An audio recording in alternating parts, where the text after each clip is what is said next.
Hello everyone. Today we are going to start chapter number 1 of class 8 and the name of the chapter is rational numbers means परिमेय संख्या. So जैसे कि हम पहले भी बात करते हैं कि कोई भी चैप्टर स्टार्ट करने से पहले चैप्टर के नेम की क्लैरिटी होना बहुत ज़रूरी है. तो हम यहाँ पे पहले रैशनल नंबर्स के बारे में देखते हैं कि क्या होते हैं रैशनल नंबर्स, परिमेय संख्याएं क्या होती हैं. A number which can be written in the form of p over q where p and q are integers and q is not equal to 0 is called a rational number. ऐसी संख्याएं जो कि p over q form में लिखी जाती हैं और p और q क्या है यहाँ पे इंटीजर्स, संपूर्ण संख्याएं मीन सारे पॉजिटिव नंबर्स, सारे नेगेटिव नंबर्स हो सकते हैं, ज़ीरो भी हो सकते हैं. बस मेन इंपॉर्टेंट चीज़ क्या है कि इसमें q जो है वो नॉट इक्वल टू ज़ीरो होना चाहिए, मतलब q ज़ीरो नहीं होना चाहिए. सो कौन से होते हैं रैशनल नंबर, जैसे -2/3 p ओवर q फॉर्म में है. यहाँ पे p और q मीन्स -2 and 3 दोनों ही इंटीजर्स हैं, मीन्स संपूर्ण संख्याएं हैं, वो भी हैं. और q जो है वो नॉट इक्वल टू ज़ीरो होना चाहिए. q क्या होना चाहिए, नॉट इक्वल टू ज़ीरो. और 3 है वो ज़ीरो के इक्वल नहीं है, तो ये p ओवर q फॉर्म है. सिमिलरली 6/7 भी रैशनल नंबर है, परिमेय संख्या है क्योंकि ये p ओवर q फॉर्म में है. 0 भी एक रैशनल नंबर है, परिमेय संख्या है क्योंकि 0 को हम लिख सकते हैं 0/1. तो ये p ओवर q फॉर्म में आ गया. q जो है वो ज़ीरो नहीं होना चाहिए, तो यहाँ पे 1 जो है वो ज़ीरो नहीं है. p कुछ भी हो सकता है, p के बारे में तो मेंशन नहीं है कि p ज़ीरो नहीं होना चाहिए, तो 0 भी एक परिमेय संख्या है. अगर हम बात करें 1/0 की, तो 1/0 एक परिमेय संख्या नहीं है. क्यों नहीं है, क्योंकि इसमें p ओवर q p1 है, q ज़ीरो है और हमारी डेफिनेशन यही कह रही है कि q ज़ीरो नहीं होना चाहिए. मीन्स 1/0 ये परिमेय संख्या नहीं है. और भी बात कह सकते हैं कि ये संख्या अभी तक डिफाइन ही नहीं है कि क्या है ये 1/0. तो आप 8th क्लास में इसको डिस्कस नहीं करोगे. अगर 1/0 आ रहा है तो हम इसे नॉट डिफाइन लिखेंगे. -5 पे आ जाते हैं. -5 भी एक परिमेय संख्या है क्योंकि -5 को भी हम -5/1 लिखते हैं. p ओवर q फॉर्म है, p -5 हो गया, q 1 हो गया, q ज़ीरो नहीं होना चाहिए तो ज़ीरो भी नहीं है, तो ये हमारे पास परिमेय संख्याएं हैं. आई थिंक आपको रैशनल नंबर्स, परिमेय संख्याएं क्लियर हो गया होगा. नेक्स्ट हम बात करते हैं कम्यूटेटिव प्रॉपर्टी की. ये प्रॉपर्टी एक क्वेश्चन में यूज़ होगी तो हम डिस्कस कर रहे हैं इसको. क्रमवटांतरा योग्यता भी कहते हैं इसे. क्या होती है ये कम्यूटेटिव प्रॉपर्टी, जब हम किसी दो नंबर्स को ऐड करते हैं, ये क्या आएगा 2 + 3 क्या होता है 5. अगर मैं 3 + 2 करूं तब भी वो 5 होगा. मीन्स अगर आप दो संख्याओं के, दो नंबर्स के क्रम को चेंज कर दो, मतलब 2 बाद में 3 पहले लिख लो, तब भी आंसर क्या आएगा, सही सेम ही आएगा. दोनों केसेस में आंसर क्या आ रहा है 5. तो इसको हम क्या कहते हैं, कम्यूटेटिव प्रॉपर्टी, क्रमवटांतरा योग्यता. क्योंकि आप देख सकते हो एडिशन दोनों की करने के बाद, चेंज दोनों की पोजीशन चेंज करने के बाद भी आंसर सेम ही आ रहा है. अगर हम बात करें कि माइनस में ऐसा पॉसिबल है, जैसे 2 - 3, क्या 3 - 2 भी होता है, दोनों बराबर होते हैं, नहीं, क्योंकि 2 - 3 -1 होता है, 3 - 2 क्या है 1, ये दोनों इक्वल नहीं है. तो कम्यूटेटिव प्रॉपर्टी माइनस में अप्लाई नहीं होती, ये किस पे अप्लाई हो रही है, प्लस में. तो इसकी हम अगर जनरल फॉर्म देखें तो क्या होती है जनरल फॉर्म, a + b किसके इक्वल होता है, b + a के. मीन्स a + b को आप b + a लिख सकते हो. किस प्रॉपर्टी के अंदर, कम्यूटेटिव प्रॉपर्टी के अंदर. ऐसे ही हमारे पास एक और है distributivity of multiplication over addition and subtraction. जैसे कि मैंने लिखा a × b + c. मीन्स आप इसमें एडिशन और मल्टीप्लिकेशन की बात देखोगे. a जो है दोनों से मल्टीप्लाई होगा. मीन्स आप क्या लिख सकते हो यहाँ पे, a × b, आगे प्लस है, प्लस a × c. चाहे आप इसको इस फॉर्म में लिख लो, अगर आपको ये दिख रहा है तो आप इसमें से a को कॉमन निकाल कर इसको b + c की फॉर्म में भी लिख सकते हो. ये प्रॉपर्टी माइनस में भी अप्लाई होती है. मीन्स अगर प्लस के प्लेस पे माइनस हो तो आप a को दोनों से मल्टीप्लाई कर सकते हो. या अगर आप ये देख रहे हो तो आप इनमें से a को कॉमन निकाल के b - c को ब्रैकेट में लिख सकते हो. तो ये था हमारे पास distributivity of multiplication over addition. Next है एडिशन, एडिटिव इनवर्स मीन्स जोड़ात्मक उल्ट. क्या होता है ये जोड़ात्मक उल्ट? जोड़ का उल्ट क्या होता है? माइनस। एडिशन का उल्ट क्या होता है? सब्ट्रैक्शन। मीन्स अगर हमने किसी संख्या का, किसी नंबर का एडिटिव इनवर्स पता करना है, जैसे हमने पता करना है additive inverse of 2, inverse of 2, तो वो क्या होगा? -2। सिंपल सी बात है, किसी भी संख्या का एडिटिव इनवर्स अगर पता करना है तो उस संख्या के साथ आप माइनस लगा सकते हो, तो वो उसका एडिटिव इनवर्स होगा। जैसे मैंने -5 का एडिटिव इनवर्स पता करना है, जोड़ात्मक उल्ट पता करना है -5 का, -5, तो क्या होगा वो? मैंने क्या कहा है? जिस संख्या का आपने एडिटिव इनवर्स पता करना है उसके साथ आपने माइनस लगा देना है। एक माइनस इसके साथ लगा ही हुआ है, एक हमने क्यों लगाया? क्योंकि एडिटिव इनवर्स पता करना है। तो क्या आ जाएगा ये? Minus minus +5। सो -5 का एडिटिव इनवर्स क्या हो गया? +5। सो मैं फिर से बता रही हूँ, जैसे प्लस का उल्टा क्या होता है? माइनस, माइनस का उल्टा क्या होता है? प्लस। तो आप क्या करोगे? जोड़ात्मक उल्ट में जो भी आपको नंबर दिया हुआ है उसके साथ आप माइनस लगा दोगे। नेक्स्ट है हमारे पास मल्टीप्लिकेटिव इनवर्स। मल्टीप्लिकेटिव इनवर्स में मल्टीप्लाई का उल्टा क्या होता है? डिवाइड। सिमिलरली यहाँ पे भी हम बात करेंगे, जैसे मैंने 2 का गुणात्मक उल्ट पता करना है तो क्या हो जाएगा? वो 1/2। अगर मुझे मल्टीप्लिकेटिव इनवर्स मीन्स गुणात्मक उल्ट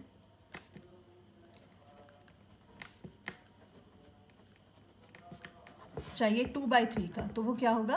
3/2। बस आपने क्या करना है? उसको उल्टा देना है। जैसे हमने यहाँ पे 2 की बात की थी, तो 2 के ऊपर 1 लगा सकते हैं, इसको उल्टा कर दो, क्या बन जाएगा? 1/2।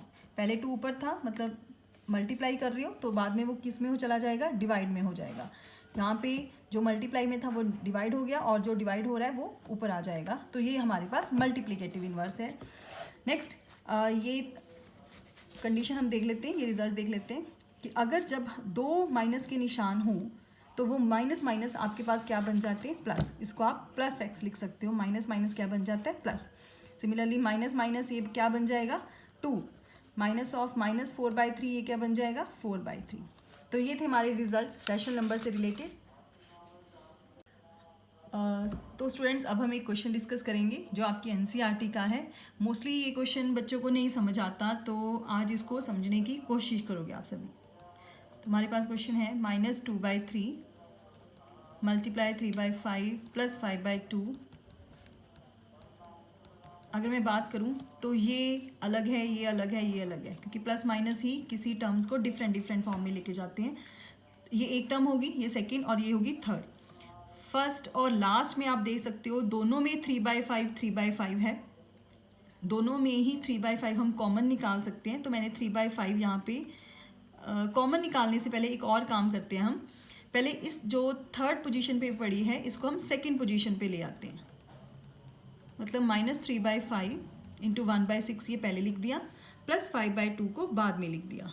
तो ये कौन सा रूल है? हमने ऑलरेडी डिस्कस किया था, a + b = b + a। ऐसा लिख सकते हैं हम साइन के साथ। इसको हम कम्यूटेटिव प्रॉपर्टी कहते हैं। तो ये प्रॉपर्टी साथ में मेंशन करना बहुत ज़रूरी है। अब देखिए, अब फर्स्ट और सेकंड दोनों में 3/5 कॉमन है, तो मैं यहाँ पे 3/5 कॉमन निकाल लूँगी। साथ में मुझे माइनस भी दिख रहा है, दोनों में है, तो मैं -3/5 को ही कॉमन निकाल रही हूँ। तो क्या रह जाएगा अंदर? अगर मैंने माइनस और 3/5 कॉमन निकाल लिया तो 2/3 रह जाएगा। माइनस को तो बाहर निकाल लिया, यहाँ पे रह जाएगा प्लस, साथ में 1/6, और ये क्या बच के आपके पास 5/2। अब देखिए, अब मैंने यहाँ पे कॉमन भी निकाला है। तो कॉमन निकालने के बाद ये कौन सी प्रॉपर्टी होगी? Distributive property. ये भी हमने अभी लास्ट डिस्कस किया है, तो ये प्रॉपर्टी लिखना भी बहुत ज़रूरी है। अब सिंपली सॉल्व करेंगे, पहले ब्रैकेट सॉल्व करेंगे बोर्ड मास रूल के अकॉर्डिंग। 6 और 3 का एलसीएम क्या होगा? 6। उसके बाद इसको सॉल्व किया, दिस इज़ 4 + 1। आई होप कि आप सभी को एलसीएम लेकर ये प्लस माइनस सॉल्व करना आता होगा। सो 4 + 1 ये बन गया 5/6 + 5/2। तो पहले इनको प्लस नहीं करना, पहले इनको मल्टीप्लाई करेंगे। बोर्ड मास रूल के अकॉर्डिंग हमेशा पहले मल्टीप्लाई या पहले डिवाइड फिर मल्टीप्लाई करते हैं, प्लस माइनस बाद में। सो 5 और 5 ये कैंसिल हो रहे हैं, 3 1 ज़ा 3, 3 2 ज़ा 6, ये आ गया -1/2 प्लस 5/2। फिर इनका एलसीएम लिया, दिस इज 2, 2 और 2 का एलसीएम 2 ही आएगा, means -1 + 5, -1 + 5 this is 4/2, so answer is 2। सो हमने क्वेश्चन को सॉल्व किया with 2 properties and the answer is 2। इस क्वेश्चन को आप फिर से अपने आप करके देखोगे अगर आपको क्वेश्चन क्लियर करना है। अगर कोई भी प्रॉब्लम है तो आप मुझे पूछ भी सकते हो। सो नेक्स्ट हमारे पास बहुत ही सिंपल से क्वेश्चन है एडिटिव इनवर्स के, जोड़ात्मक उल्ट के। तो जल्दी से देखिए, ये है 2/8, 2/8 का मुझे जोड़ात्मक उल्ट पता करना है। सो 2/8 का जोड़ात्मक उल्ट हमने डिस्कस किया था कि जो भी है उसके साथ हमने माइनस का निशान लगा देना है। तो ये हमारे पास जोड़ात्मक उल्ट आ गया। सो एडिटिव इनवर्स ऑफ -5/9, ये क्या होगा? माइनस ही लगाना है हमने, एक माइनस ऑलरेडी इसके साथ है, एक हमने माइनस लगा दिया, तो ये बन जाएगा +5/9। अब ये देखिए, इसमें दोनों तरफ माइनस ही है, तो क्वेश्चन स्टार्ट करने से पहले मैं इसको सिंपल करती हूँ। ये बन जाएगा 6/5। अब इसका एडिटिव इनवर्स पता करते हैं। So additive inverse of 6/5 is minus ही लगाना हमने, तो ये बन जाएगा -6/5। नेक्स्ट क्वेश्चन में देखिए, माइनस डिनोमिनेटर में है, माइनस को कभी नीचे नहीं रखते, इसको पहले हम एक्यूरेट फॉर्म में लिखेंगे, ये बनेगा -2/9। अब इसका एडिटिव इनवर्स पता करते हैं। So additive inverse of -2/9 is, एक माइनस हमने एडिटिव इनवर्स का लगाना होता है, एक ऑलरेडी इस क्वेश्चन में है ही, तो ये बन जाएगा 2/9। सो एक चीज़ ध्यान रखने की जरूरत है, एडिटिव इनवर्स में सारी संख्याओं के साथ माइनस का साइन लगाते हैं, बाद में चाहे वो प्लस का बन जाए। नेक्स्ट हमारे पास मल्टीप्लिकेटिव इनवर्स, -13 का मल्टीप्लिकेटिव इनवर्स। सो मल्टीप्लिकेटिव इनवर्स क्या होता है? -13 को आप -13/1 भी लिख सकते हो। -13/1 ये क्या होगा? 1/-13। फाइनल आंसर जब देना है तो माइनस नीचे नहीं रखना, माइनस को हम ऊपर लिखेंगे, this is -1/13। So multiplicative inverse of 1/5 is 5/1। आप देख सकते हो यहाँ पे 2 टर्म्स हैं, पहले इनको हम सिंपल करते हैं, कुछ कैंसिल तो हो नहीं रहा, सो सिंपल मल्टीप्लाई होगा, माइनस माइनस क्या बन जाएगा? प्लस। 5 3 ज़ार 15, 8 7 ज़ार 56। तो अब 15/56 का मल्टीप्लिकेटिव इनवर्स पता करते हैं। सो 15/56 का मल्टीप्लिकेटिव इनवर्स क्या आ जाएगा? 56/15। हाँ जी, ये है हमारे पास -1 को ओवर 1 भी लिख सकते हैं। तो मल्टीप्लिकेटिव इनवर्स ऑफ -1/1 इज 1/-1, इसको आपने सिर्फ उल्टाना ही है। जैसे कि मैंने कहा था कि फाइनल आंसर में माइनस नीचे नहीं होना चाहिए, तो ये -1 फिर से ऊपर चला जाएगा। तो आप देख सकते हो स्टूडेंट्स, -1 का मल्टीप्लिकेटिव इनवर्स -1 वापस ही आ गया। तो ये आपसे 1 मार्क का क्वेश्चन भी पूछा जा सकता है। Next we have this question, multiply 6/13 by the reciprocal of -7/16। Mean 6/13 को इसके उल्ट क्रम से हमने मल्टीप्लाई करना है। सो पहले हम इसका रेसिप्रोकल पता करते हैं। सो -7/16 का रेसिप्रोकल, इसका रेसिप्रोकल क्या होगा? 16/-7। अब इस 16/-7 को हमने किससे मल्टीप्लाई करना है? 6/13 से। अकॉर्डिंग टू क्वेश्चन 6/13 को मल्टीप्लाई करना है 16/-7 के साथ। तो देखिए, सबसे पहले कुछ कैंसिल हो रहा है, कोई भी कटिंग नहीं हो रही, तो सिंपल हम मल्टीप्लाई करेंगे। 16 6 ज़ार 96, 13 7 ज़ार 91, सो -91 आ जाएगा। ये वही पहले जो हमने डिस्कस किया था कि माइनस जो है वो डिनोमिनेटर में नहीं रखना, तो हमारे पास आंसर क्या है? -96/91। इसमें सिर्फ एक ही बात थी कि हमने पहले इसका उल्ट क्रम, इसका रेसिप्रोकल पता करना है, तो इसका रेसिप्रोकल के साथ पता करने के बाद 6/13 से मल्टीप्लाई करके ये आंसर लिखना। Next we have the rational number that does not have a reciprocal. एक ऐसी परिमेय संख्या जिसका कोई उल्ट क्रम नहीं होता। परिमेय संख्या वो क्या है? 0। क्योंकि 0 को अगर हम 0 एक परिमेय संख्या है, लेकिन इसका रेसिप्रोकल नहीं है हमारे पास, क्योंकि 0 को अगर हम इसका उल्ट क्रम पता करें, रेसिप्रोकल पता करें, तो वो 1/0 होता है, और 1/0 कोई भी डिफाइंड टर्म नहीं है। तो ऐसी परिमेय संख्या जिसका कोई उल्ट क्रम नहीं है वो क्या है? 0। नेक्स्ट है the rational number that are equal to their reciprocal. ऐसी परिमेय संख्याएं जो अपनी उल्ट क्रम के बराबर होती हैं, वो कौन सी है? एक 1, एक -1। क्योंकि 1 को अगर मैं उल्टाऊँ, 1 का रेसिप्रोकल पता करूँ तो वो 1 ही होगा। सिमिलरली -1 का रेसिप्रोकल भी -1 ही होगा। हमने लास्ट क्वेश्चन में भी डिस्कस किया था। Next, the rational number that is equal to its negative. एक ऐसी परिमेय संख्या जो अपने नेगेटिव के बराबर होती है वो है 0। 0 के साथ कोई भी निशान लगा दो, माइनस लगा दो या प्लस लगा दो, वो 0 ही रहता है। तो 0 और -0 दोनों ही आपस में बराबर हैं और कोई भी टर्म अपने नेगेटिव के इक्वल नहीं होती। नेक्स्ट हमारे पास ब्लैंक्स है। 0 हैज़ डैश रेसिप्रोकल। 0 का कोई रेसिप्रोकल नहीं होता। 0 को अगर हम रेसिप्रोकल करते हैं तो वो 1/0 बनता है और 1/0 डिफाइन नहीं है। The number dash and dash are their reciprocals, are their own reciprocals. वो क्या है? 1 एंड -1। अपने आप के ये उल्ट क्रम है, 1 और -1। द रेसिप्रोकल ऑफ -5 इज 1/-5, क्योंकि -5 को क्या लिख सकते हैं? -5/1। तो इसका आंसर क्या आ जाएगा अगर इसको उल्टा करेंगे? 1/-5। मतलब फाइनल आंसर आप इसका लिख सकते हो -1/5। माइनस हमने डिनोमिनेटर में नहीं रखना। Reciprocal of 1/x, here x is not equal to 0, तो क्या होगा? वो x/1। दो परिमेय संख्याएं जिनकी मल्टीप्लिकेशन हमेशा ही क्या होती है? दो रैशनल नंबर्स की प्रोडक्ट क्या होगी? रैशनल नंबर्स ही होगी।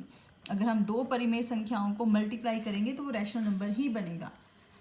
The reciprocal of a positive rational number is, positive rational number का रेसिप्रोकल पता करेंगे तो वो रैशनल नंबर ही होगा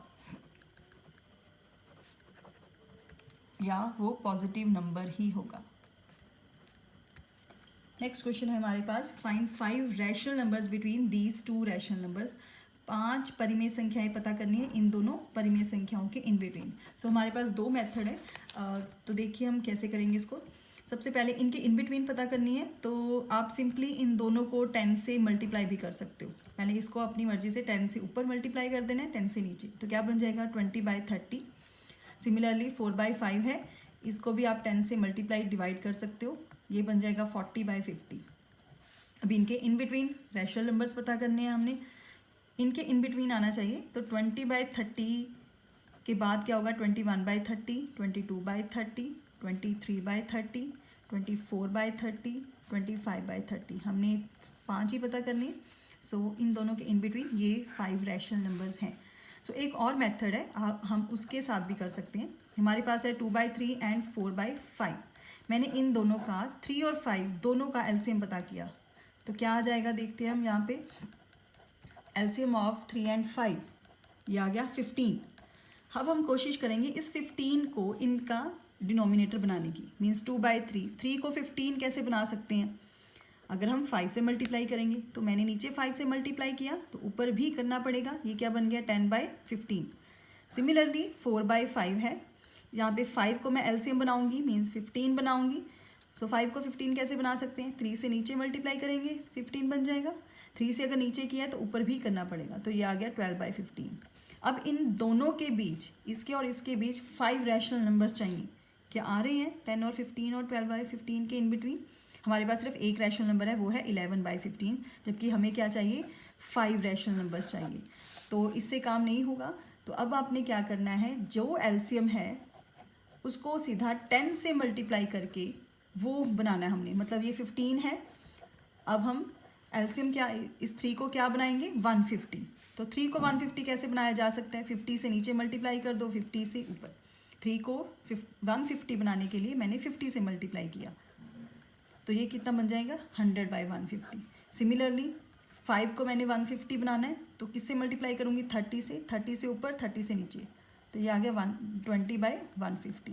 अब हम 100/150 और 120/150 के इन बिटवीन हमने 5 रैशनल नंबर्स पता करने हैं, तो क्या हो जाएंगे? 100/150, 102/150, 103/150, 104/150 और 105/150। इवन आप इससे और भी ज़्यादा पता कर सकते हो। तो ये हमारे पास 2 मेथड थे, तो आप कोई भी मेथड अप्लाई कर सकते हो। नेक्स्ट क्वेश्चन ये भी जल्दी से डिस्कस कर लेते हैं हम। एक तो मेथड यही है, 10 से मल्टीप्लाई कर दो इसको भी, तो ईजिली हम पता कर सकते हैं।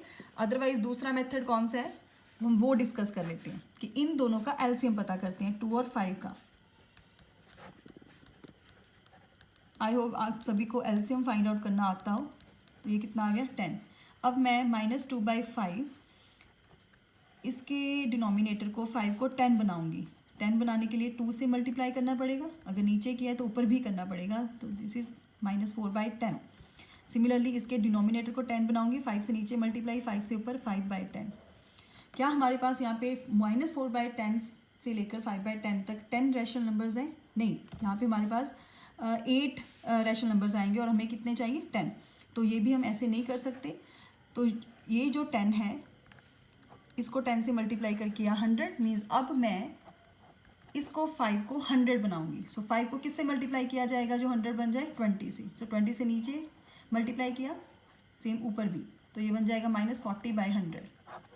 सिमिलरली 2 को 100 बनाने के लिए 50 से मल्टीप्लाई करूँगी, अगर मैंने डिनोमिनेटर में मल्टीप्लाई किया है तो ऊपर भी मल्टीप्लाई करना पड़ेगा, तो ये बन गया 50/100। -40/100 एंड 50/100 के इन बिटवीन 10 रैशनल नंबर्स, तो बहुत सारे हमारे पास मिल जाएंगे अब तो। -39/100, -38/100, -37/100, हम 1/100 भी लिख सकते हैं, 2/100 भी लिख सकते हैं, 3/100 भी लिख सकते हैं, 4/100, 5/100, 6/100, आप 0 भी लिख सकते हो क्योंकि इन दोनों के इन बिटवीन 0 भी आ रहा है, 0/100 भी लिख सकते हैं हम। और क्या लिख सकते हैं? 49/100 भी लिख सकते हैं। बस इन दोनों के इन बिटवीन हमने 10 रैशनल नंबर्स पता करने थे, तो आप ये मेथड भी फॉलो कर सकते हो। Thank you.